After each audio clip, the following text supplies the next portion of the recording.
tout le monde. Alors, j'attends que ça soit confirmé, que je sois bien en direct. Et oui, et c'est confirmé. Bonsoir tout le monde et bienvenue dans ce nouveau stream.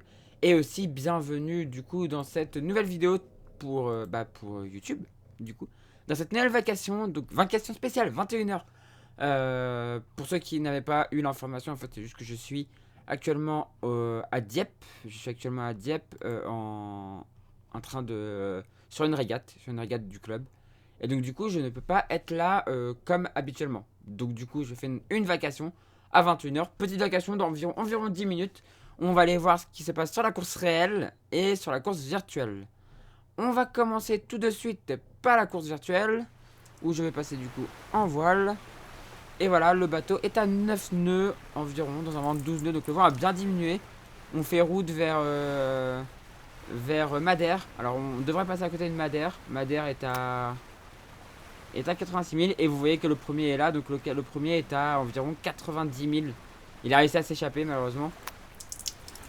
Alors que Kakukabura lui part plus à l'est et lui est plus à l'ouest. On voit un bateau qui revient derrière, qui tente une option où il plonge vachement plus. On va regarder qu'au niveau du routage, normalement, au niveau du routage, mon idée là d'être plus abattu, c'est plutôt la bonne. Alors, on va regarder ça tout de suite. Ah ouais, non, il me dit d'abattre un peu plus, mais le routage a déjà quelques minutes, donc du coup, hop, je vais vous montrer ça tout de suite. Capture d'écran, hop, voilà. Et donc voilà le routage pour les prochaines heures. On devrait arriver aux alentours de 4h10 du côté de Madère. Et à Madère, on devrait ralentir malheureusement. On devrait avoir une phase de ralentissement à Madère avant de pouvoir repartir ensuite dans les... On a une petite zone de dépression en fait qui est pas pratique, qui est pas du tout pratique. Et en vrai, cette zone de dépression, est-ce qu'il y en a une à... Ouais, le problème c'est que si je pars à l'ouest, à l'est, j'ai un peu peur d'être trop arrêté, d'être trop à l'est justement après. Donc je préfère rester pour l'instant à ma position, qui me fait en plus après passer à l'extérieur des Canaries. Et ensuite du coup là on aurait plus d'empannage jusque ici. Parce que si on regarde après, hop, on longe les côtes. Et ensuite un empannage ici. Et ensuite on irait dans les îles du Cap Vert. Alors là, de ce que je vois, ça donne espoir un peu à ceux qui sont partis à l'ouest, parce que ça a l'air d'être bon pour l'ouest finalement. Enfin, il y a peut-être un petit espoir, on verra. On verra ce que ça va donner. Et ensuite, du coup, on arriverait le 22 novembre à 14h au niveau de Fernando de Noronha. Donc, en pleine journée, donc c'est plutôt cool. C'est plutôt une bonne nouvelle. Comme ça, vous le verrez. Donc là, 4h10, le passage de Madère. 4h10, le passage de Madère. Donc, bon, en pleine nuit, comme d'habitude, hein, ça fait plaisir. Ça fait toujours plaisir, on connaît le truc. Et coucou Mathis, fatigué, très fatigué, mais ça va. Très très fatigué, mais ça va. Et toi? On va aller faire un point du coup sur la course réelle aussi, maintenant. Alors, la course réelle, c'est ici. Donc, ici. On regarde, on va commencer par les classes 40, où c'est Redman qui a pris la tête, suivi par Eden Red et la manche évidence nautique est troisième. Mais ils sont toujours dans le paquet, hein, ils sont toujours dans le bon paquet. On voit ici le paquet des premiers. On voit que jusqu'à Banque du Léman, ça se tient en 14 000. Après, on a Volvo à 30 000. Et on a surtout Crédit Mutuel. Crédit Mutuel qui revient pleine balle. Très bien, tant que la Pivia reste derrière. On va voir ça après. Crédit Mutuel qui revient pleine balle sur les premiers. Ça fait plaisir parce que c'est un super bateau et ça me faisait mal de les voir derrière. Donc ça me fait plaisir de les voir revenir aussi. Et donc on regarde derrière par la suite. La boulangère bio, 14ème à 112 000 du premier. Est-ce qu'on va trouver... Ah, c'est Frigo Sogestran avec Cédric Château et Jamais Mignon à la 18e place. Et derrière, je vais essayer de retrouver... vu que j'étais à Dieppe aujourd'hui, on va essayer de trouver notre cher Jean-Edouard Cricoche. Everial qui est ici avec son plan de café. Vogue avec un Krone, 24ème. Qui se fait rattraper un peu par full save. Samsic. Ah voilà.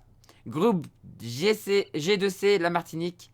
27ème à 380 000 du premier. Mais il fait partie de la catégorie vintage. Donc, et d'après ce que j'ai compris, il est en tête de la catégorie vintage. De la catégorie officieuse des vintage chez les classes 40. Donc c'est plutôt cool. Donc voilà, on va mettre la météo quand même. C'est quand même plus agréable avec la météo. Voilà, parfait. Donc on voit que voilà, ça se bat chez les classes 40. Chez les IMOCA. Chez les IMOCA, c'est la grosse bataille. C'est la grosse baston chez les IMOCA. Je viens de regarder le classement. Je ne l'avais pas encore vu de la journée. J'avais pas eu le temps de la regarder. J'aimerais que Croxel fasse la bataille. Ouais, j'aimerais bien aussi que Croxel fasse la bataille. J'avais pas encore regardé le classement des IMOCA de la journée. Je vous avoue que je le découvre en même temps. Charal est en tête, suivi par Linkedot à 0,4 000 et Apivia à 2,3 000. C'est ultra serré. C'est ultra serré entre les 3 premiers IMOCA. C'est les 3 meilleurs IMOCA. Et c'est ultra serré. On a Initiative Cœur qui n'est qu'à 13 000 aussi, donc qui est très bien placé aussi. Ça tamponne par devant, donc ça revient par derrière. C'est de la folie. Ça me fait penser vraiment au Vendée Globe. Ça me fait vraiment penser au Vendée Globe. Avec tout le temps, ça revient derrière. Mathis est fou de joie de voir Charles en tête. Mais voilà, c'est une sorte de positionnement aussi. On voit que voilà, c'est tellement serré. Là, ils sont tous à vue les uns des autres. Et ils vont pas tarder à voir Apivia débarquer. Enfin, pas Apivia, mais Maître Coq. Pas Maître Coq, mais je vais pas y aller. Hein. Mais Initiative Cœur arrivé, donc ça va être la folie. Là, on voit Arkea qui est dans les îles Canaries. Il y a Maître Coq aussi. Fortinet et Prismian qui y arrivent. Et derrière, c'est un peu plus loin. Corum. Costume Lantana. Avec la Micaline qui finalement arrive à peu près à s'en sortir. Il y a même pas une heure, c'était Linkedot. Oui, ça arrête pas de changer. Ça change tout le temps. Nexence. Groupe C1. Et là, une petite bataille entre MACSF et Compagnie d'Agility. Et malheureusement, les laboratoires de Biarritz un peu distancés par les autres bateaux, malheureusement. Et Bac très distancé. On va aller voir chez les Ocean 50. C'est les Ocean 50. Chez les Ocean 50, Primonial a pris la tête et Coesio avec sa... tu as raté Eleven or Waiting Malama. Oui, il était, si vous voulez voir, il était ici. Il était par là. Non, non, là c'est Time for Ocean d'ailleurs. Je n'ai pas vu montrer aussi non plus. Il est par ici, je crois. Ah, attendez. Je vais remettre les IMOCA. Malama. Il est actuellement à la 5ème place. Bah, il est là. Voilà. Il est juste en dessous du DST Canary Est. Et il revient aussi à 48 000. Si ça continue à ralentir fort par devant, là, 9-1 pour Charal. 11-9 et 9-4 pour Apivia. Si ça continue à ralentir fort comme ça par devant, ça va revenir par derrière, hein, c'est sûr et certain. On repasse chez Ocean 50 où Coesio est coincé. Coesio s'est fait dépasser. Là, on peut vraiment le dire, il s'est fait dépasser. Puisque Primonial avait pris la bonne option dès le départ. Et donc Primonial est en tête, suivi par Coesio du coup à 37 000. Solidaire en peloton Arcep à 58 000. Layton à 94 000. Les petits doudous à 115 000. Groupe GC1 1000 et un sourire à 221 000. Et enfin Arkema 4 à 280 000. Ça fait mal quand même. Hein. Arkema 4 là, ouais, déçu. Très déçu. Après la météo est vraiment pas simple, mais assez déçu de Arkema 4. Et enfin chez les ultimes. Chez les ultimes ça change pas. Hein. On a Maxi Edmond Rothschild, Gitana 17 qui est en tête. Aïe, allez, Erwan et Xavier. Oui, allez, Erwan et Xavier. J'espère qu'ils vont réussir à revenir un peu quand même. Gitana 17 est en tête, suivi par SVR Lazartig à 231 000. 231 000, c'est énorme. C'est énorme. Vraiment, le bateau est largement au-dessus pour l'instant. Après, voilà, on a des bateaux ici qui sont aussi en début de... qui sont pas encore très bien connus, qu'on connaît pas encore très bien. Donc, il faut pardonner, quoi. Banque Populaire, 3ème à 343 000. Et à la bataille avec Actual Ultime 3 à 345 000. Et enfin, Sodebo qui revient pas à 546 000. Donc après son escale. Voilà. Donc chez les ultimes, ouais, à part Avari, même si on a un Pontonard qui a l'air très actif, donc à voir ce que ça va donner, mais ça peut être, c'est peut-être les cas décisifs, quoi. Oui, je m'attendais à mieux. Ouais, moi aussi. Après, voilà, la météo, faut prendre aussi en compte que la météo est vraiment très particulière. Et que, voilà, peut-être dans des conditions normales, je pense que Arkema serait devant. Mais là, voilà, la météo est tellement bizarre aussi que bon. Voilà. On va repasser sur la course virtuelle pour finir tranquillement.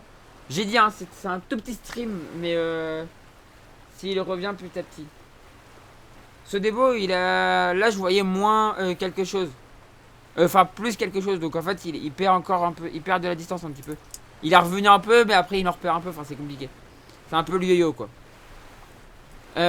Donc, actuellement, on est à 8 nœuds 1 dans un vent de 12 nœuds 9. Tout va bien à bord. Et c'est plutôt cool. La mer est belle. On descend vers l'île de Madère qu'on devrait passer cette nuit. Voilà. Et bah du coup je pense qu'on va s'arrêter. Aussi je suis triste pour Corum qui a fait demi-tour. Oui, ils auraient pas dû. Ils auraient pas dû. Enfin même si là l'option ouest je pense qu'en fait c'était mort. Mais ils auraient peut-être dû tenter quand même. Mais on voit maintenant que l'option ouest était peut-être pas la bonne en fait. Hein. C'était compliqué. C'était compliqué. Voilà. En tout cas, je pense qu'on va s'arrêter là pour aujourd'hui. C'était un tout petit stream, je suis désolé. Pour ceux qui aiment bien quand c'est des longs streams, mais là voilà, je suis fatigué, j'ai besoin d'aller me reposer un petit peu. Donc on va se laisser là-dessus. Je vous fais des gros bisous. C'est lui qui manque pour la bataille. Oui, c'est lui qui manque pour la bataille, ouais. C'est lui qui manque pour la bataille, c'est clair. Je vous fais des gros bisous. Je vais vous dire à demain soir pour un stream. Demain soir à 20h30. Je pense que je serai rentré, j'espère. Mais normalement demain soir je vous refais une petite vacation. Il y en aura une encore demain. Et après lundi on reprend le rythme normal. Et je suis aussi triste qu'Apugia soit derrière. Non je rigole. Aïe aïe aïe Mathis. Donc ouais du coup on se retrouve demain soir 20h30 pour la vacation. Il y en aura encore une seule demain. Et ensuite on se retrouvera lundi avec le rythme normal. C'est-à-dire 10h 17h pardon. Et 20h30, voilà. Désolé, je suis très fatigué donc j'ai un peu de mal à parler. C'est pour ça que je fais un tout petit stream. Je vous fais des gros bisous. Je vous souhaite une bonne soirée, une bonne nuit, une bonne journée demain. Et ciao tout le monde. Ciao, ciao, ciao. Bonne nuit mon Mathis. Et bonne soirée. Ciao.